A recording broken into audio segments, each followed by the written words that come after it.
তুমি আস্তে আস্তে হাঁটতে থাকবা, মানে বলবা আস্তে আস্তে ধীরে ধীরে। আচ্ছা আসো এখন আস্তে আস্তে ধীরে ধীরে। রেডি? হ্যাঁ রেডি। এখন আমরা দ্বিতীয় পত্রের কথা বলি।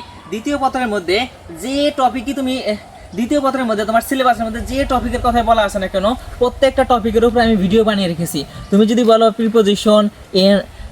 Preposition, article, connectors, modifiers, changing sentence, narration changing, এই প্রত্যেকটা জিনিসের উপর ভিডিও বানিয়ে রেখেছি। তুমি সার্চ করো, প্রত্যেকটা টপিক লিখবে ভয়েস চেঞ্জিং বাই কাফি, ন্যারেশন চেঞ্জিং বাই কাফি, অথবা ডিগ্রি চেঞ্জিং বাই কাফি। ঠিক এরকমভাবে প্রত্যেকটা চেঞ্জিংয়ের উপরে, প্রত্যেকটা টপিকের উপরে ভিডিও বানিয়ে রেখেছি। তোমরা যাও, তোমরা ইউটিউব, ফেসবুক, টিকটক প্রত্যেক জায়গার মধ্যেই এই সার্চ করো, ভিডিওগুলো দেখো, নিজের আয়ত্ত নিয়ে সব কিছু নিজের আয়ত্ত নিয়ে আসো এবং পরীক্ষার মধ্যে সর্বোচ্চ রেজাল্ট অর্জন করো। তুমি যদি প্রথম পত্র এবং দ্বিতীয় পত্রের মধ্যে নিজের আয়ত্তে এর জিনিসগুলো দিয়ে পরীক্ষা দাও, তাহলে দেখবে অন্যান্য পরীক্ষার মধ্যে তুমি ইংরেজি প্রথম এবং দ্বিতীয় পত্রের মধ্যে যে নাম্বার পেয়েছো, তার থেকে তুমি এই পরীক্ষার মধ্যে নিজের আয়ত্ত রেখে যদি পরীক্ষাটা দাও, তখন দেখবে তোমার এক্সপেকটেশনসে অনেক বেশি রেজাল্ট তুমি পাবে। তোমার জন্য শুভকামনা রইল।